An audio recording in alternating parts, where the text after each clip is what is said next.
प्रश्न गंगापूजन म्हणजे काय? गंगापूजन का करावं? गंगापूजन करण्याचा फायदा काय? तर गंगापूजन याला फार मोठा इतिहास लाभलेला आहे. तर बघा, सगर नावाचा राजा होता, त्याला 60,000 पुत्र होते. या सगर राजाने 99 यज्ञ केले. 100वा यज्ञ करू लागला. 100वा यज्ञ केला की इंद्राचं इंद्रपद जाते, म्हणून इंद्र घाबरला आणि या इंद्रानं या सगर राजाच्या यज्ञाचा घोडा पळवला. आता या सगर राजाने या 60,000 पुत्रांना हा घोडा सापडून आणण्याकरता पाठवलं. ते पुत्र आता शोधत शोधत शोधत दमून गेले आणि एका आश्रमामध्ये आले. कपिल मुनींचा आश्रम होता. त्या आश्रमामध्ये ही 60,000 पुत्र आले आणि साधू महाराज कपिल भगवंत तिथे साधना करत होते. त्यामधील एका मुलाला बाजूलाच असलेला घोडा बांधलेला दिसला. तो मुलगा म्हणू लागला, काय साधू महाराज, डोळे झाकून तपश्चर्या करता आणि आमचा घोडा इथे बांधला. आता सगळेच जण हे 60,000 पुत्र एकमेकांमध्ये बोलू लागले. साधूला राग आला आणि कपिल भगवंतांनी डोळे उघडले. डोळे उघडल्याबरोबर या 60,000 पुत्रांची राख झाली. आता आपली मुलं कशी परत येत नाही, म्हणून या सगर राजानं आपल्या दुसऱ्या पत्नीच्या मुलाला पाहण्यासाठी पाठवलं. हा मुलगा शोधत शोधत कपिल भगवंतांच्या आश्रमामध्ये आला आणि म्हणू लागला, हे मुनिवर, माझे बंधू इकडे आले होते, ते तुम्हाला दिसले का? कपिल भगवंत म्हणाले, त्या रागाच्या ढिगाकडे बोट दाखवलं आणि घडलेला सगळा वृत्तांत सांगितला. तर हा मुलगा म्हणू लागला, याच्या मुक्तीकरता काहीतरी उपाय सांगा. तर कपिल भगवंत म्हणाले, गंगा मैयेला इथे आणावं लागेल आणि गंगा मैयेचं पाणी या राखेवर गेल्यानंतर यांची मुक्ती होईल. परंतु गंगा मैया स्वर्गात होती. मग याने गंगा मैयाची खूप साधना केली, तपश्चर्या केली, पण गंगा मैया काही प्रसन्न झाली नाही. नंतर अंशुमान नावाचा राजा झाला. त्यानेही तपश्चर्या केली, गंगा मैया प्रसन्न झाली नाही. नंतर दिलीप नावाचा राजा झाला. त्यानेही कठोर साधना केली, गंगा मैया प्रसन्न झाली नाही. नंतर भगीरथ नावाचा राजा झाला. त्याने कठोर साधना केली आणि गंगा मैया प्रसन्न झाली. तर गंगा मैया म्हटली, मी यायला तयार आहे, परंतु माझा वेग प्रचंड आहे. मी जर स्वर्गातून निघाले तर डायरेक्ट पाताळात जाईल. माझा वेग, माझं सामर्थ्य, माझ्या पाण्याचा वेग धारण करण्याचं सामर्थ्य फक्त भगवान शंकरामध्ये आहे. त्यांची आराधना कर. मग हा भगीरथ राजा भगवान शंकरांची आराधना करू लागला. ओम नमः शिवाय.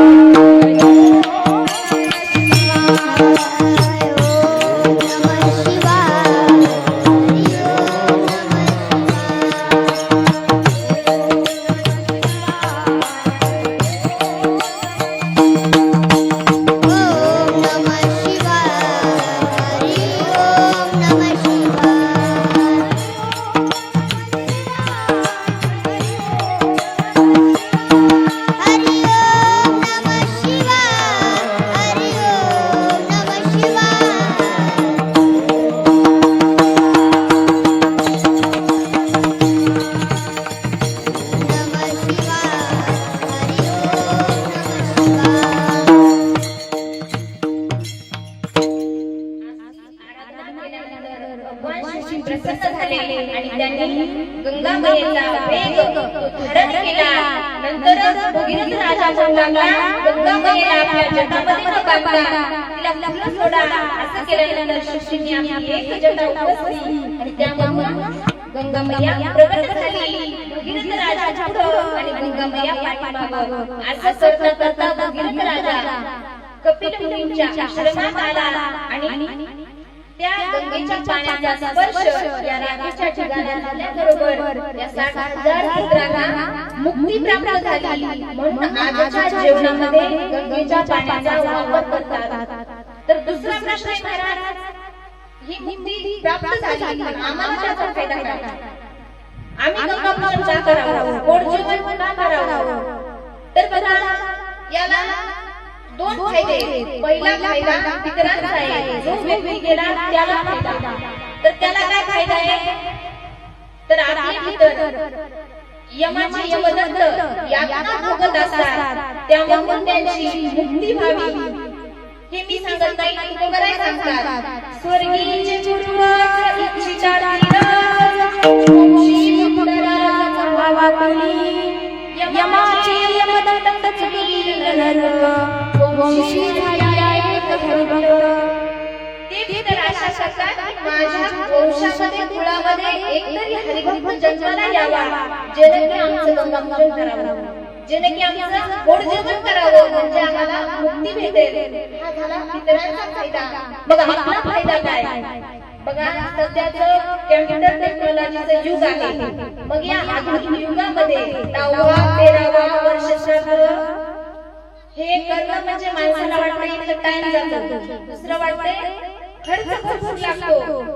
पण महाराज जेव्हा जीवनामध्ये आपली 4-5 वर्ष निघून जातात, तेव्हा घरामध्ये ताणतणावाचं वातावरण निर्माण होतं, सतत भांडणं होतात, दवाखान्यात सुद्धा आजार राहत नाही. बघा तुम्ही काही खूप मोठे वाडे असतात, पण त्या वाड्यात गेल्यानंतर माणसाला प्रसन्नता लाभत नाही.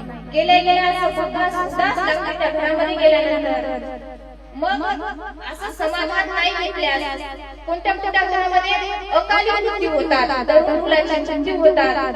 मग या घरची मंडळी एखाद्या महाराजाला किंवा ब्राह्मणदेवाला कुंडली दाखवतात. मग ते ब्राह्मणदेव सांगतात की तुम्हाला मला दोष आहे, नारायण नामकरी करावं लागेल. नारायण नामकरी करायला खूप जास्त खर्च येतो. मग जेव्हा जो विधी पार पाडला तर दोष लागत नाही. हा झाला आपला फायदा. आपल्या घरामध्ये यश प्राप्ती व्हावी, सुख समाधान लाभावं, आपल्या घरामध्ये जे आजार असतात, भांडण ते सगळं व्यवस्थित चालावं, यासाठी गोड जेवण किंवा गंगापूजन करावं. विठाला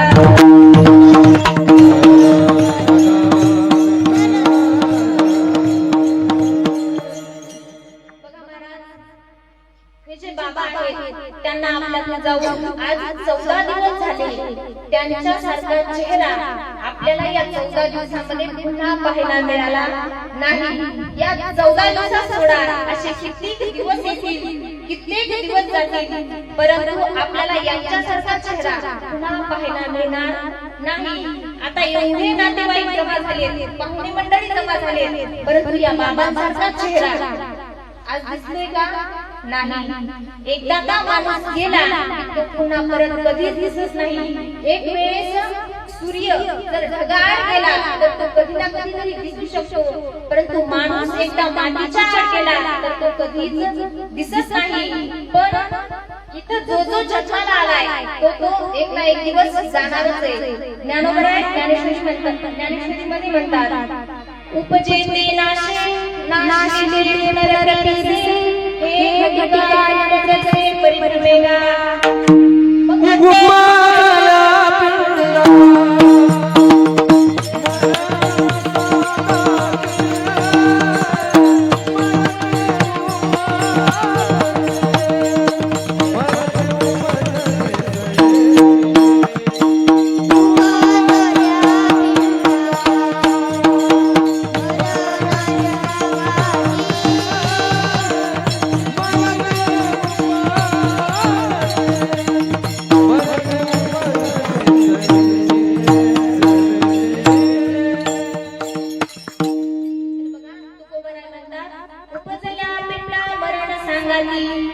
जो जन्माला आलाय तो एक ना एक दिवस जाणार आहे. परंतु महाराज तुमचं आमचं मोठं भाग्य की आपल्याला मनुष्यदेह प्राप्त झालाय. मनुष्यदेह सहजासहजी मिळत नाही. जेव्हा जीवाचं पाप आणि पुण्य दोन्ही समान होतं, जीवाला मनुष्यदेह प्राप्त होतो. कोटी कोटी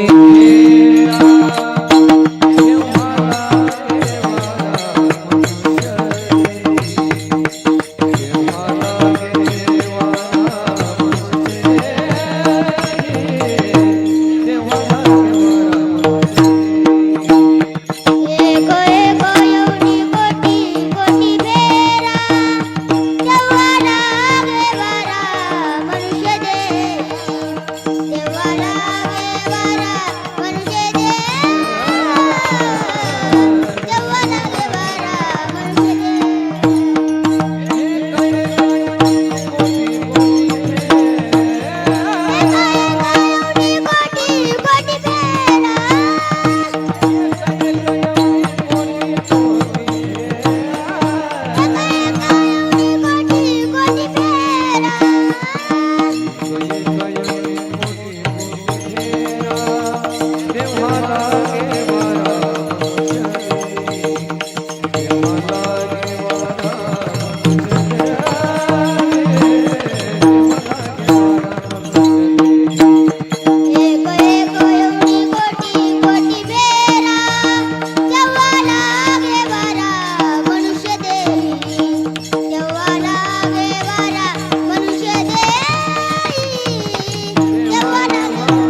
माणूस जेव्हा 84 लाख योनी भोगून येतो तेव्हा माणसाला मनुष्य देह प्राप्त होतो. एवढंच नाही, या 84 लक्ष योनीही एक योनी कोटी कोटी वेळा फिरावं लागतं तेव्हा माणसाला मनुष्य देह प्राप्त होतो. परंतु मनुष्य देह तुम्हाला मला मिळाला नाही, परंतु याची किंमत आपल्याला कळाली नाही. कशी ती पहा, एक दृष्टांत सांगते. एक मेंढपाळ होता आणि त्याचा रोजचा उद्योग होता. मेंढ्या रोज माळ रानावर चारायला न्यायच्या. आता तो मेंढपाळ मेंढ्या घेऊन गेला. रोजचा त्याचा दिनचर्या त्याची ठरलेली होती. एके दिवशी मेंढ्या चारत असताना त्याला एक चमकणारा लख प्रकाश पडलेला दगड दिसला. त्याला वाटलं हा दगड आहे. तो गेला आणि त्याने ती वस्तू उचलली आणि आपल्या आवडत्या मेंढीच्या गळ्यामध्ये तो चकाकणारा दगड, चमकणारा दगड गळ्यामध्ये आवडत्या मेंढीच्या बांधला. तो घरी आला. दुसऱ्या दिवशी मेंढ्या चारायला गेला. असं 2-3 दिवस गेले. एके दिवशी दुपारची वेळ होती. हा मेंढपाळ मेंढ्या सावल्या घेऊन बसला होता, आराम करत होता. तेवढ्यात एक जोहरी वाटानं जात होता. त्या जोहऱ्यानं बघितलं या मेंढीच्या गळ्यामध्ये जो चमकत आहे तो दगड नाही, तो काय आहे? हिरा आहे. हे त्या जोहऱ्याला कळालं, पण त्या मेंढपाळाला कळालं नव्हतं. मग या जोहऱ्यानं गेल्याबरोबर त्या मेंढपाळाला विचारलं, दादा याची मी तुम्हाला लाख रुपये किंमत देतो, तुम्ही एवढा हिरा मला द्या. आता मेंढपाळाला वाटलं माझी मजाच करतोय, मस्करी करतोय. 1 लाख रुपये या दगडाच्या चमकणाऱ्या. तो म्हणाला नाही, मला विकायचाच नाही. आता जोहरीला वाटलं मला जास्त करते काय काय यामध्ये. ह्या जोहऱ्यानं आणखी किंमत वाढवली. 2 लाख 3 लाख असं करत करत कोटीपर्यंत गेला. परंतु या मेंढपाळाला तो हिरा जोहऱ्याला दिला नाही. अगदी त्याचप्रमाणे तुम्हाला मला मौल्यवान असा मनुष्य प्राप्त झाला. ज्याप्रमाणे मेंढपाळाला किंमत कळाली नाही, त्या हिराची त्याचप्रमाणे तुम्हाला मला कळाली नाही. बघा तुम्ही व्यावहारिकदृष्ट्या बघा, आज जर माणसाचा एक अवयव खराब झाला, देवाने दिलेला एक अवयव खराब झाला, पुन्हा किती सर्जरी करा काही करा तसा तो मिळत नाही. बरोबर. या देवाची किंमत किती व्यावहारिकदृष्ट्या? एक किडनी विकली सांगा बरं बसल्या किती लागली?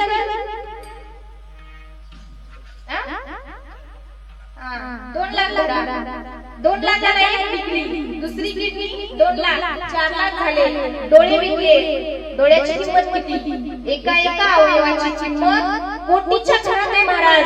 मग एवढ्या देवाची किंमत व्यावहारिकदृष्ट्या एवढी आहे, तरी तुम्हाला आम्हाला याची किंमत नाही. पण तुकोबारायासारखे संत आपल्या जीवनात येतात आणि त्या देहाची किंमत आपल्याला समजून सांगतात. एकदा का तुम्ही संसारात जन्माला आलात तर पांडुरंग परमात्म्याला शरण जाता. भगवानच्या संसार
तुम्ही सांगा.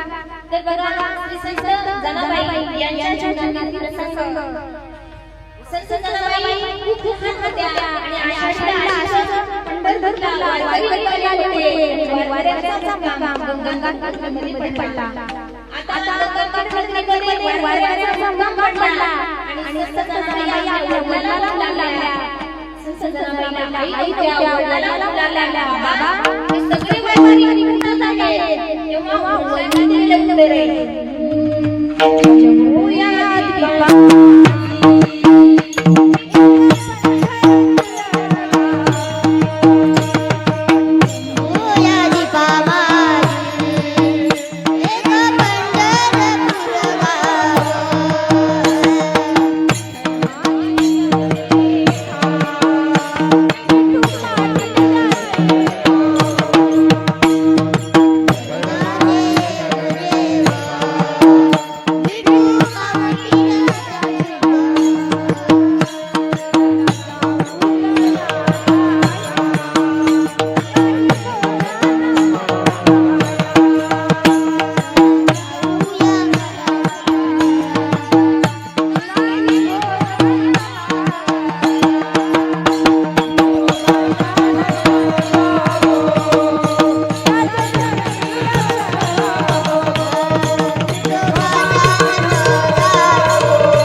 चंद्रभागेचे स्नान केलं, दर्शन पाहायला लागले. आता बघता बघता दर्शन पाहायला आली आणि जनाबाई म्हणू लागल्या, बाबा सगळे संत सांगतात की पंढरपूरचा पांडुरंग खूप सुंदर आहे, तो परमात्मा हाच का? तर जनाईचे वडील म्हणाले, हो जना. मग जनाबाईने निश्चय केला की मी इथंच राहणार पंढरपूरमध्ये. बघा महाराज, आपण पंढरपूरला जातो, दर्शन करतो, माणसं काय म्हणते, दर्शन झालं चला घरी. काय म्हणते, दर्शन झालं चला घरी. परंतु एकट्या संत जनाबाई अशा होत्या की ज्यांनी भगवान परमात्म्याला एकदा बघितलं आणि निश्चय केला की मला इथेच राहायचंय. आता वडिलांना वाटलं मुलीला कसं एकटीला ठेवावं, म्हणून श्री संत नामदेवरायांच्या घरी जनाबाईंची सोय केली. आता संत नामदेवरायांच्या आई गोनाई यांनी जनाबाईला जेवू घातलं. रात्र झाली, सकाळ झाली. सकाळी उठल्याबरोबर जनाबाई दर्शनाला निघाल्या.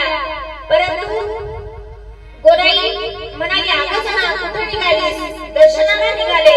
अगं जना घरामध्ये 14 माणसे, स्वयंपाक करावा लागतो, थोडी भांडी करावी लागतात, एवढ्या लवकर दर्शनाला निघालीस? काम करता करता करता रात्रीचे 10 वाजले. नंतर दर्शनाला निघाल्या जनाबाई. गोनाई म्हणाल्या, अगं जना दळण दळावं लागतं, एवढ्या लवकर दर्शनाला जमत नाही. मग काय महाराज, जनाबाई घरीच जाता दळायला सुरुवात केली आणि जनाबाई उभ्या म्हणतात, सुंदर माझी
काय झालं?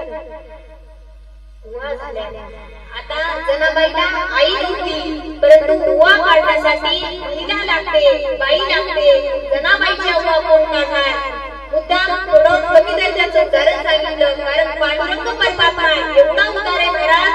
पांडुरंग परमात्मा विठ्ठल रुक्मिणीच्या महलात गेले, शालू नेसला, कपाळाला कुंकू लावलं आणि विठोबा आता मिठाई झाली आणि जनाईच्या उवा काढायला नामदेवरायांच्या घरी आले. गरम पाणी घेतलं, थंड पाणी घेतलं आणि जनाबाईचे केस विचारले, उवा काढल्या. इथं जर एखाद्या महिलेला दुसरी महिला म्हटली, माझ्या डोक्याच्या उवा बघ, बाया काहीतरी बहाणे सांगतात. एखादी बाई म्हटली मला कळतच नाही, निघून जातील. परंतु पांडुरंग परमात्म्यानं जनाईच्या डोक्यातल्या उवा काढल्या.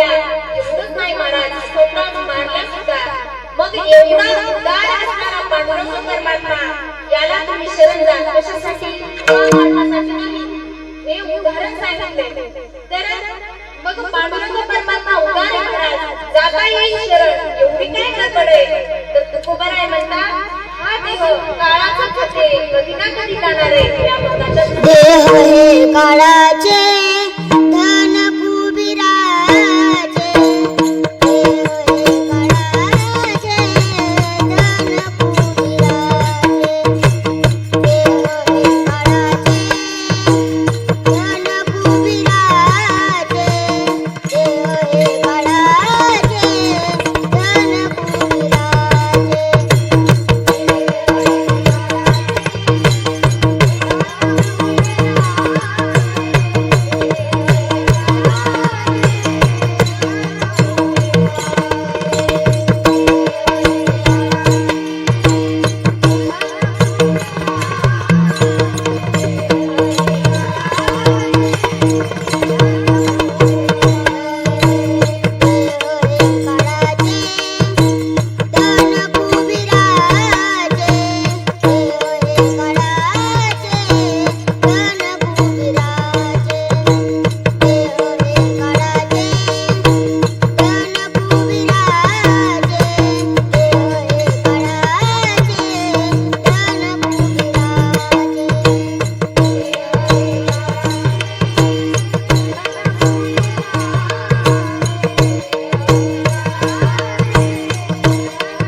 असंच महाराज कीर्तनामध्ये एका गावामध्ये म्हटलं, आलेला प्रत्येक जण जाणार आहे, या गावातले सगळे माणसं मरणार आहे. सगळे माणसं चिंताग्रस्त होऊन माझ्याकडे बघू लागले, पण एकच आजी खदाखदा हसू लागल्या. मला आश्चर्य वाटलं, माझं चुकलं काय की. म्हणलं सगळे माणसं एवढे चिंताग्रस्त बघायले, कारण प्रत्येकाला मरण आवडत नाही, कोणालाच मरण आवडत नाही. सगळे माणसं चिंताग्रस्त पाहिले, परंतु एक आजी खदाखदा हसू लागल्या. मी म्हटलं, आजी सगळे माणसं माझ्याकडे एकदम चिंतेने बघायले, तुम्ही का हसायला?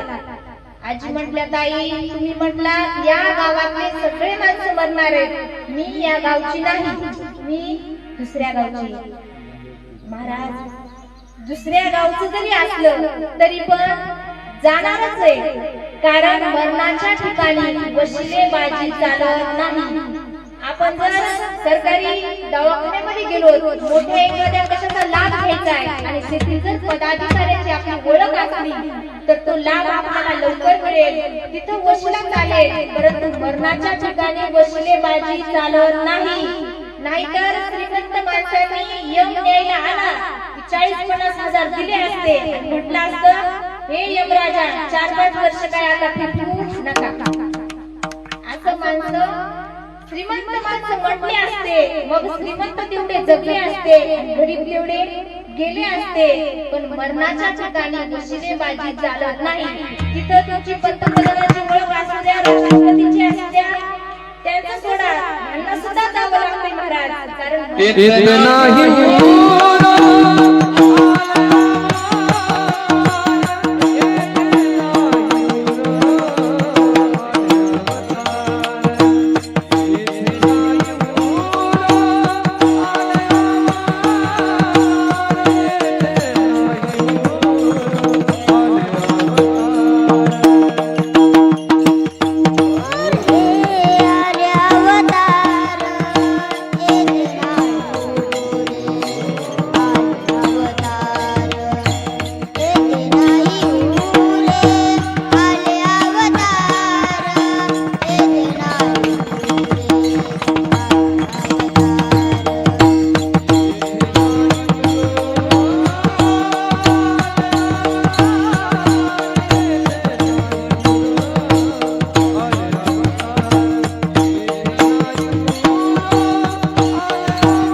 महाराज तुम्ही आम्ही सामान्य माणसं सोडा, देवाला सुद्धा अवतार घेऊन आल्यानंतर जावं लागले.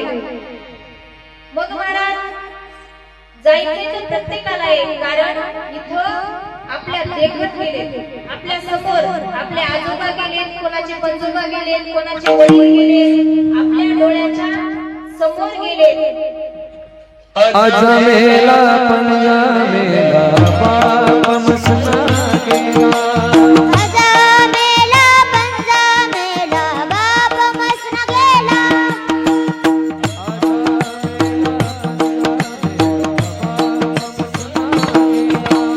अजमेला पंजामेला बाप मसना गेला.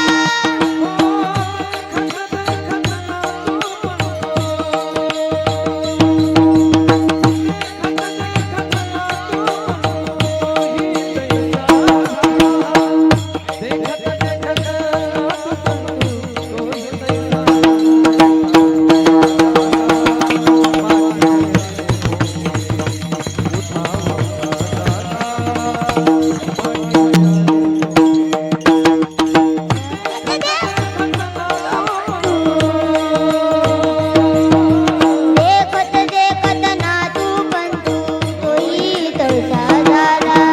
देखत देखत नातू पंतू तोही तळसा झाला. पाठीवर आली मोठी, पाठीवर आली मोठी. अजमेला पंजामेला बाप मसना गेला. पंजामेला पंजामेला बाप मसना गेला. अजमेला पंजामेला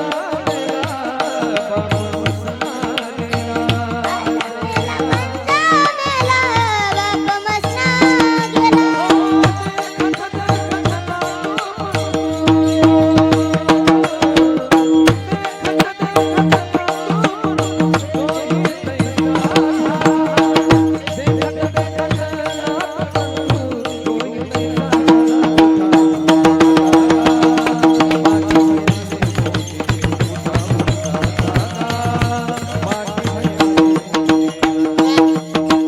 देखत देखत नातू पंतू,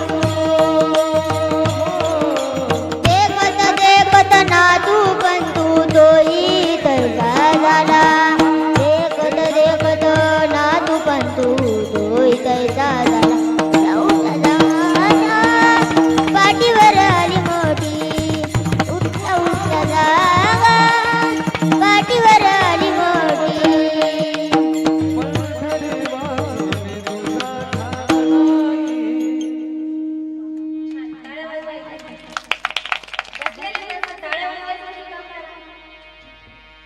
अजमेला पंजामेला मसना गेला.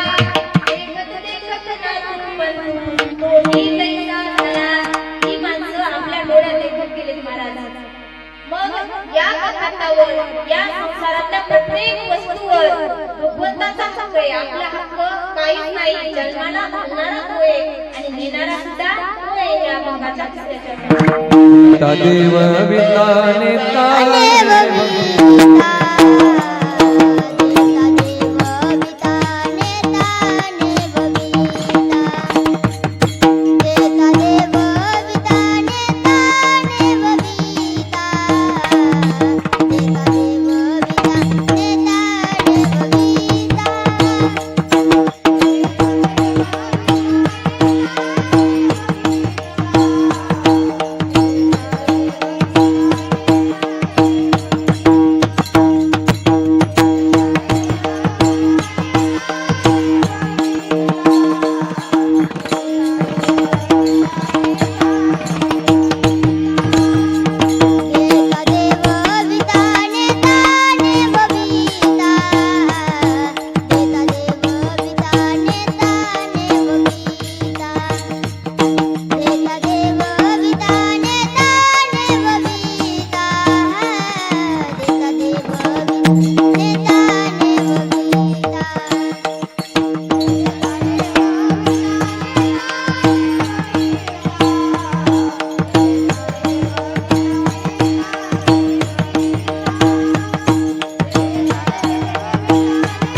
देऊन ऐका. एक पद्मपुराणामध्ये दृष्टांत आलेला आहे बघा. ज्याचं मरण ज्याच्यात आहे तो तिथं आपोआप पोहोचतो. कसा पहा, एकदा देवांची सभा भरली आणि सगळे देव आपापल्या वाहनावर येऊ लागले. भगवान शंकरांचं वाहन काय आहे? नंदी. पार्वती मैयाचं वाघ आणि गणपती बाप्पाचं उंदीर. सगळे जण आपापले वाहन घेऊन सभेसाठी आले आणि कबूतर हे वाहन कोणाचं वाहन? कामदेव आणि गंधीचं वाहन आहे कबूतर. कबूतर ही आलं होतं. जशा गाड्या आपण पार्किंगला लावतो तशी वाहनं पार्किंगला लागली होती. एक एक देव दरवाजातून आत जात होते. या कबुतराला वाटलं सगळ्या देवाचं आपल्याला दर्शन घडलं म्हणून हे कबूतर उठलं आणि दरवाजावर बसलं. एक एक देव येऊ लागले. हे कबूतर दर्शन घेऊ लागलं डोळ्यावर. सगळे देव आतमध्ये गेले. शेवटी स्वारी आली यमराजाची.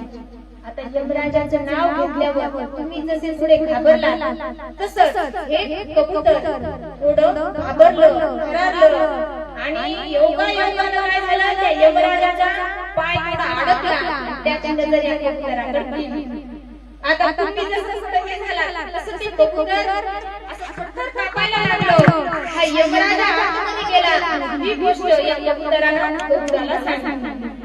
गरुडाला कबूतर म्हटलं, माझं मरण नक्की आज आहे. यमराजा माझ्याकडे बघून मला कुठे नको. कबूतर म्हटला, एक तास आहे देवांच्या सभेला सुटायला. कबुतराला त्या गरुडाने या कबुतराला आपल्या पाठीवर घेतलं आणि एका तासामध्ये निवांत असणाऱ्या एका वटवृक्षाच्या झाडाच्या फांदीवर ठेवलं. मोठा वटवृक्ष होता. भोवती तळं होतं. या गरुडाला वाटलं हे कबूतर इथं सुरक्षित राहील आणि एवढ्या लाखो किलोमीटर हा यमराजा काही येऊ शकत नाही. कारण गरुड फार उंच उडतो आणि वेगानं उडतो. मग आता बघता बघता सभा संपली. आता गरुड वाहन कोणाचं आहे? भगवान विष्णूचं. मग भगवान विष्णूला या गरुडानं वैकुंठामध्ये नेऊन सोडलं आणि गरुडाला घाई होती या कबुतराला आणण्याची. आता कबुतराला आणण्यासाठी हा गरुड गेला. पण बघता तर काय, कबूतर पडलेलं आणि यमराजा जात होते.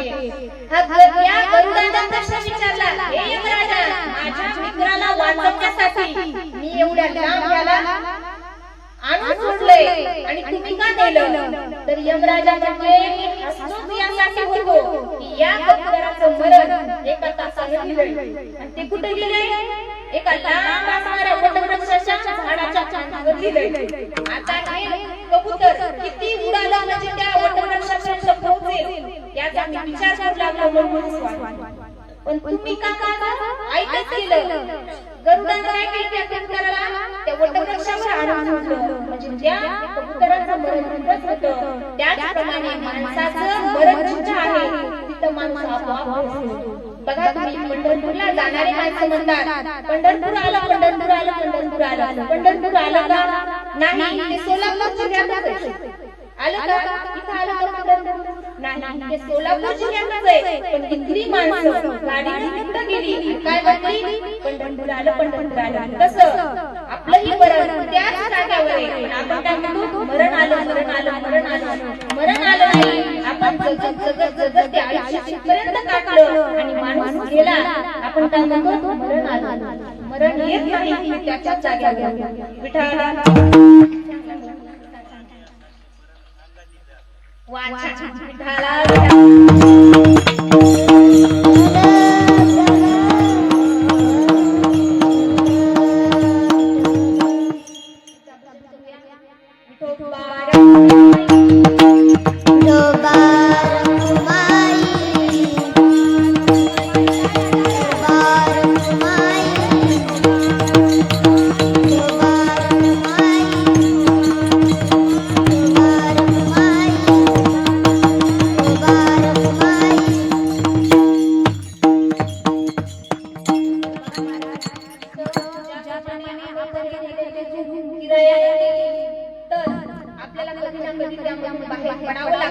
त्याप्रमाणे हा देव आपल्याला किरायालाच भेटलाय असं समजा.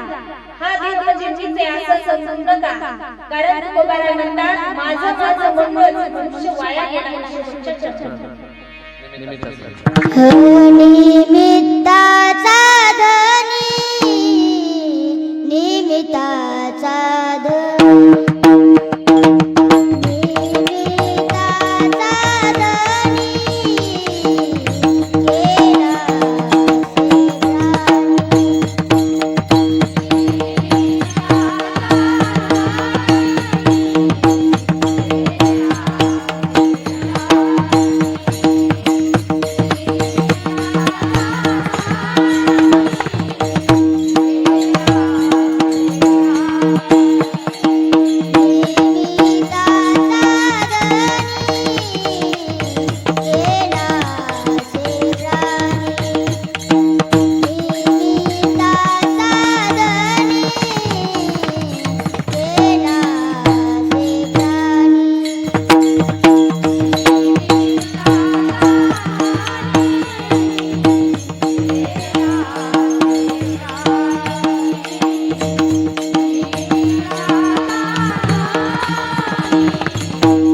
केला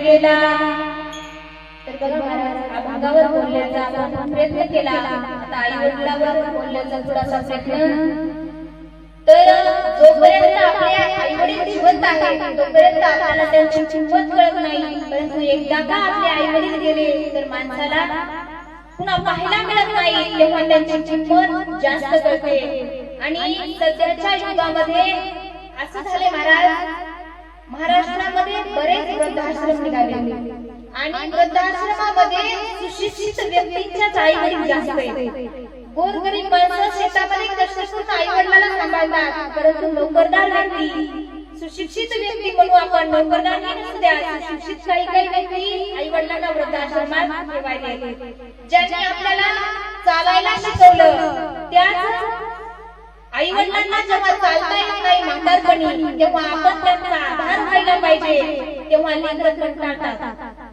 ज्यांनी आपल्याला हाताने घास भरवला ते आई वडिलांना जेव्हा खाता येत नाही तोंडामध्ये दात नसतात तेव्हा मुलांचं कर्तव्य महाराज आई वडिलांना जो काही आपण काला म्हणतो किंवा पातळचे द्रव पदार्थ असतात ते द्यायला पाहिजे पण गोठ्यातल्या बैलाला वडिलांची किंमत कळाली परंतु मुलाला कळाली नाही कशी पहा एक दिवस त्या मुलाचे वडील शेतामध्ये बैल चारत होते.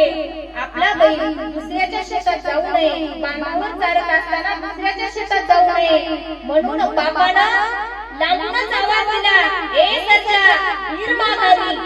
ऐकल्याबरोबर बैल फुटला महाराज. पण आज दारूच्या दुकानामध्ये जाणाऱ्या मुलाला तुम्ही आवाज देऊन बघा, ए पिट्या, हीर मागावी. येत नाही महाराज मुलगा. गोठ्यातल्या बैलाला बापाची किंमत कळाली, परंतु मुलाला कळत नाही. पण एकदा का आपले आई वडील जीवनातून निघून गेले ना महाराज, ते कधीच येत नाही. तर बघा, पवार परिवार ज्यांच्या पश्चात ज्यांचे वडील गेलेले आहेत, त्यांचे 3 मुलं आणि 1 मुलगी, यांच्या वरील बाबाचं छत्र आज हरवलेलं आहे. तर कुठं गेली बाबा बघा, सोडून या गेली बाबा आम्हाले करांना, सोडून या गेली बाबा आम्हाले करांना. बाबा बाबा बाबा बाबा म्हणून नाला, बाबा बाबा बाबा बाबा म्हणून नाला. बाबा आमच्यासाठी कष्ट केले फार, बाबा आमच्यासाठी कष्ट केले फार. सोडून गेले बाबा सारा परिवार, सोडून गेले बाबा सारा परिवार. लेकीचा रडत बसी कानावर आला, लेकीचा रडत बसी कानावर आला. आठवण येते बाबा त्याच घडीला, आठवण येते बाबा त्याच घडीला. बाबा बाबा बाबा सोडून गेली बाबा आम्हाले करांना, सोडून गेली बाबा आम्हाले करांना. बाबा बाबा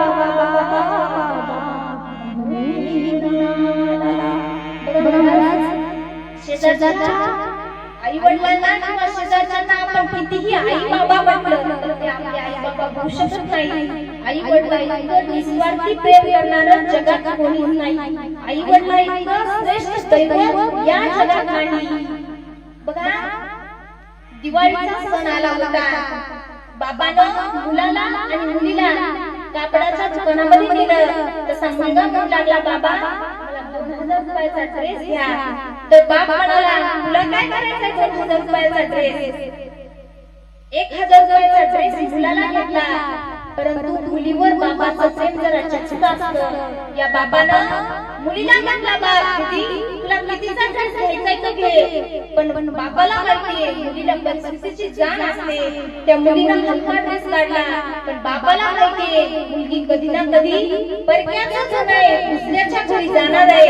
आज जोपर्यंत मुलगी माहेरात आहे तोपर्यंत मनासारखे कपडे घालील, चांगलं राहील असं बाबाला वाटत असतं. म्हणून महागाचा ड्रेस बाबानं मुलीला काढला.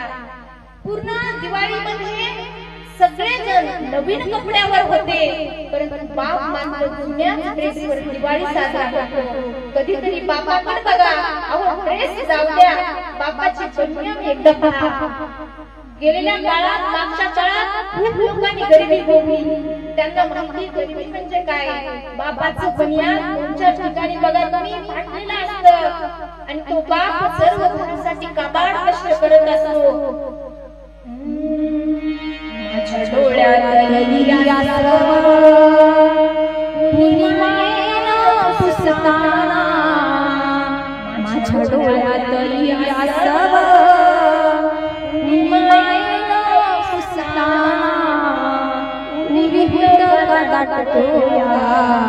गोष्ट बापाची सांगताना, विविध दाटतोया गोष्ट बापाची सांगताना.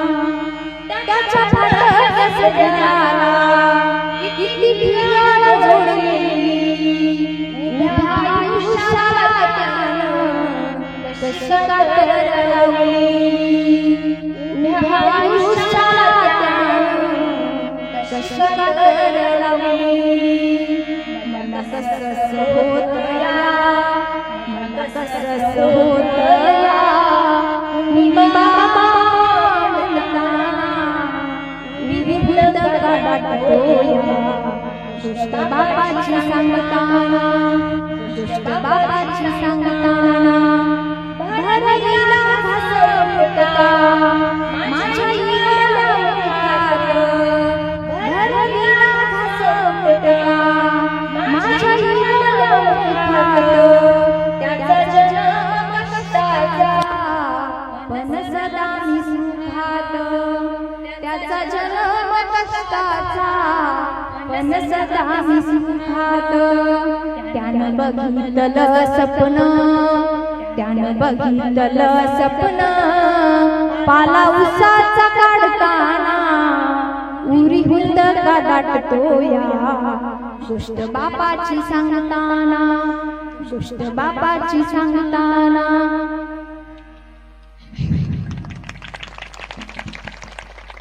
बघ महाराज दिवाळीला बाप फाटक्या बनियांवर राहिला बघता बघता मुलगी मोठी झाली आणि मुलीला पाहुणे पाहायला आले पाहुणे पाहायला आल्यानंतर त्या मुलीला पसंती मिळाली पाहुणे म्हणू लागले तुमची मुलगी नक्षत्रासारखी हो पण तिला खूप धंदा द्यावा लागेल बाप बैठकीतून बाहेर पडला आणि विचार करून सांगतो म्हणाला बापाच्या डोळ्यात पाणी आलं कारण खिशामध्ये बापाच्या 50,000 रुपये सुद्धा नव्हते 3 लाख रुपये धंदा द्यायचा कुठून बापाच्या डोळ्यातलं पाणी आईनं पाहिलं तशी त्या मुलीची आई म्हणाली जाऊ द्या हो दुसरं स्थळ येईल आपण दुसरं पाहू परंतु बाप म्हणाला आपण जी गरिबी भोगली ते लेकरांना भोगली नाही पाहिजे माझं लेकरू माझी मुलगी मी श्रीमंताच्याच हातात देणार 3 गाय 4 लाख लागू दे मी सावकाराकडून कर्ज काढीन माझी जमीन गहाण ठेवीन नव्हे तर सालगडी म्हणून मी दुसऱ्याच्या शेतात गहाण राहील परंतु माझ्या मुलीचं लग्न मी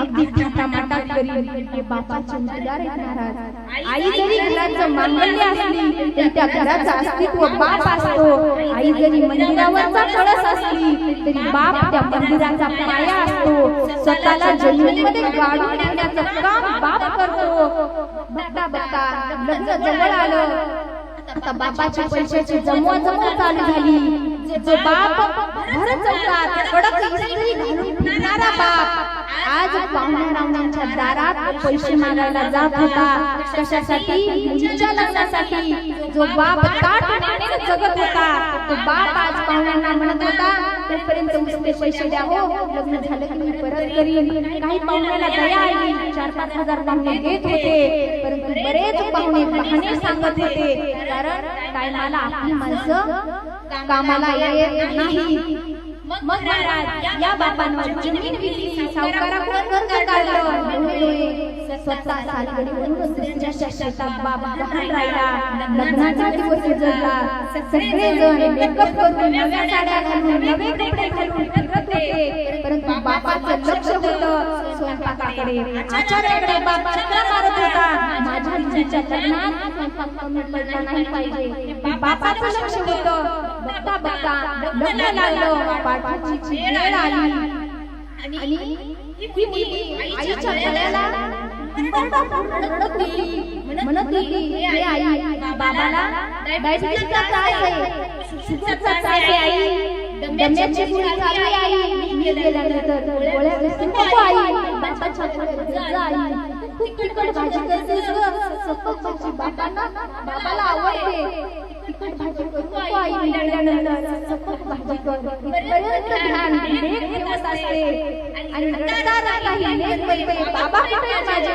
कुणीतरी म्हणतं बाप लग्नाच्या मंडपामध्ये मला धरून रडतोय मी पळत जाते पण आपल्याला मोठ्यानं रडते तसा बापही रडतो कधीही न रडणारा बाप नीतीच्या लग्नामध्ये एकदा जरूर रडणारा बघता बघता जाते आणि घरी परतल्यानंतर सगळे माणसं रात्रीच्या वेळी जेवायला बसतात, परंतु बाप मात्र मध्ये जातो, चिकटी लावतो, शीत डोकं घालून त्या मुलीच्या लहानपणीच्या आठवणी आठवत असतो. अरे याच हातानं या मुलीला शाळेपर्यंत नेलं होतं, मुलगी रडत होती. शाळेचा पहिला दिवस होता.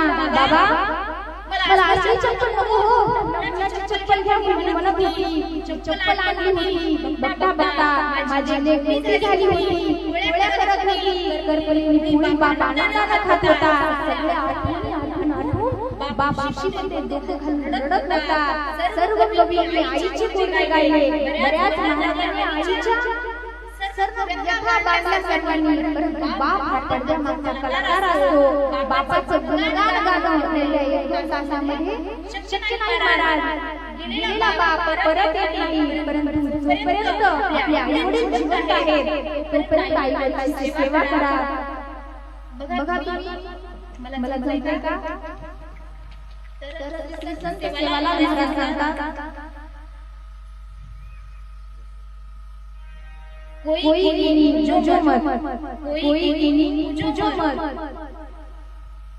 कोई कीनी कमी छेई, भजे पूजे मेळ घालेपेक्षा कर्म करे शिको, मारे शिकवाडी पर ध्यान दीजो, मार वतन जानजो, मानजो बचत मानजो. जमलं का? तर बघा महाराज, श्री संत सेवालाल महाराज म्हणतात, भजनापूर्णात वेळ घालण्यापेक्षा तुमच्या कर्मावर लक्ष द्या. तुमच्या आईवडिलांची सेवा करा. तुमच्या दारामध्ये एखादा तांबलेला माणूस आला त्याला पाणी द्या, एखादा भुकेलेला आला त्याला अन्न द्या. हे झालं कर्म. म्हणजे भजन पूजनामध्ये वेळ घालण्यापेक्षा तुम्ही तुमच्या कर्मावर ध्यान द्या. हीच माझी तुम्हाला काय आहे? शिकवण आहे. मग या संतांच्या शिकवणीवर चालण्याचं काम आपण केलं पाहिजे, म्हणजे आपल्या जीवनामध्ये भलं होत असतं.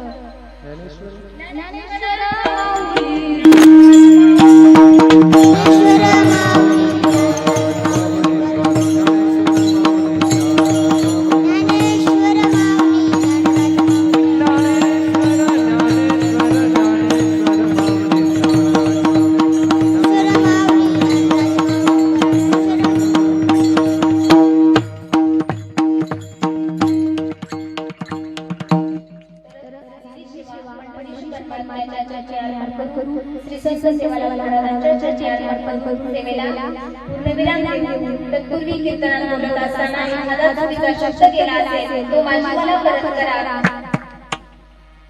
तर ईश्वराच्या चरणी एवढी प्रार्थना करून कैलासवासी जे मुला पवार या बाबांना सद्गती प्राप्त हो, मुक्ती मिळो. ईश्वराच्या चरणी प्रार्थना करून सेवेला समाप्त करूया. विठ्ठल